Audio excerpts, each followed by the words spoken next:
Good morning. My name is Pastor Sara Rosenau from Waverly Heights, United Church of Christ. And this is a story for the children about the mystery of Easter. It starts at the beginning when a baby was born.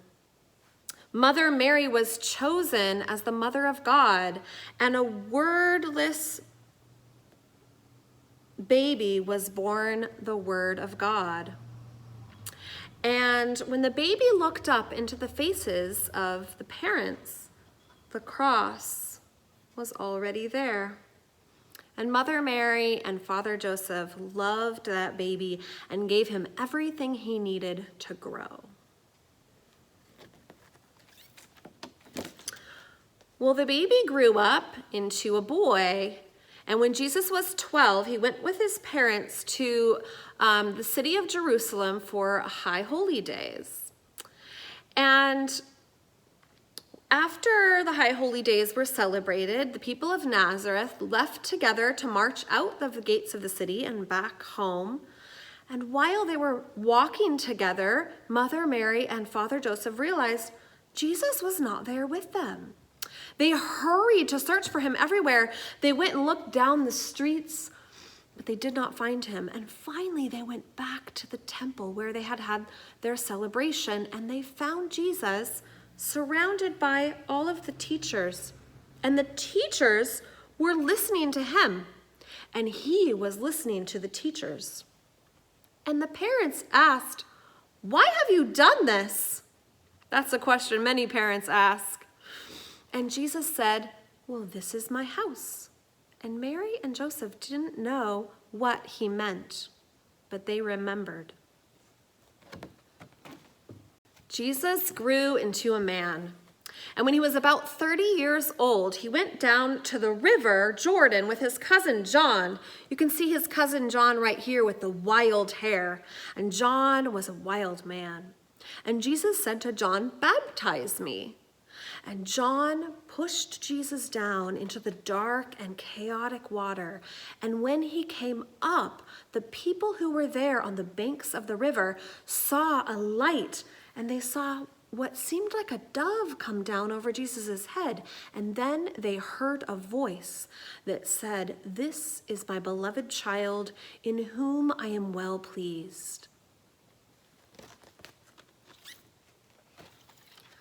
Well, after he was baptized, Jesus went into the desert to find out who he was and who he was meant to be. And he stayed there for 40 days and 40 nights. And there was almost nothing to eat or drink in the desert.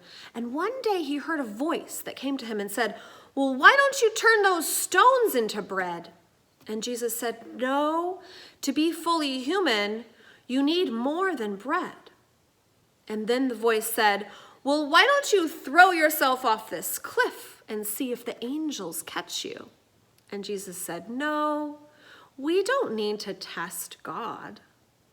And then the voice said, "Well, look out over this cliff. If you do what I say, I will make you the king of all of these kingdoms." And Jesus said, "No, I am to be a king, but not that kind of king." And then the voice left. And Jesus knew what his work would be. What was Jesus' work? Jesus' work was to come close to people, especially people who no one else wanted to be close to. See how close Jesus is to this man? His hands are over the man's eyes. When Jesus came close to people, they changed. They could see things that they couldn't see before, and they could do things that they couldn't do before. And they became well. Well, Jesus also taught people, and he used stories called parables. And one day he knew it was time for him to become a parable. Jesus went to Jerusalem for the last time during the feast of the Passover.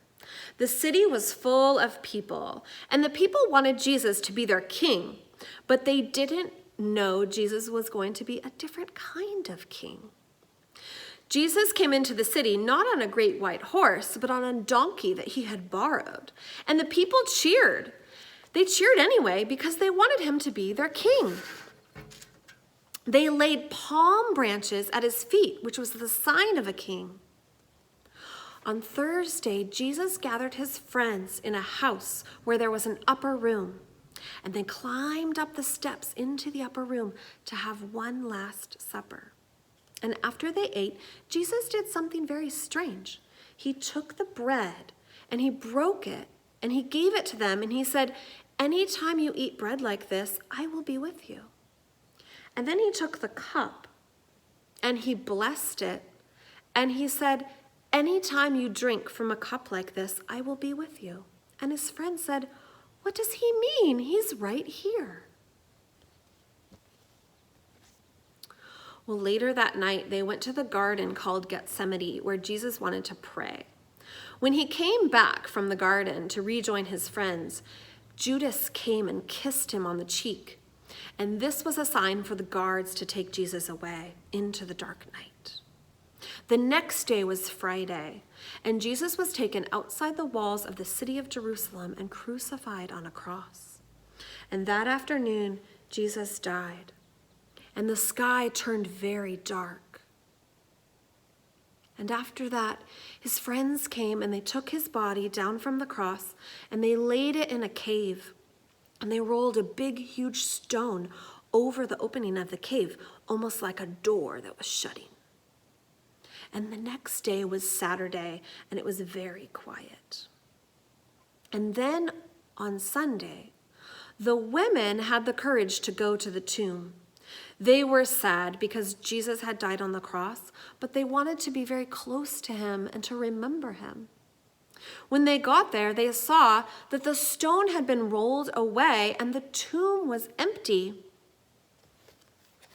And yet, Jesus was with them, somehow, just like he's with us today. And we especially remember Jesus when we eat the bread and drink the cup. So, when we see this, we know that this is also here. No matter how hard we try, these two things cannot be separated, and that is the mystery of Easter.